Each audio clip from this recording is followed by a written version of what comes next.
ও বৌদি, 10 টাকার পুরনো কয়েন আর চলে না। চলবে। ও 10 টাকার পুরনো কয়েন? খোকন, ওসব আর চলে না। চলবে। কত হয়েছে? 210 টাকা।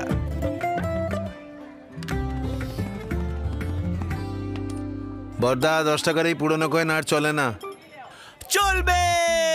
মুদ্রা মুদ্রা মুদ্রা চলবে, নিশ্চয় চলবে। গুজবে কান না দিয়ে আমার কথা শোনো, আমি তো চলবই। আর আমার সঙ্গে 50 পয়সা, 1, 2, 5 আর 20 টাকার নতুন পুরনো মুদ্রাও চলতে থাকবে। চলবে চলবে চলবে চলবে, এটা চলবে। আরবিআই এ কথা বলে। জেনে রাখুন, সতর্ক থাকুন।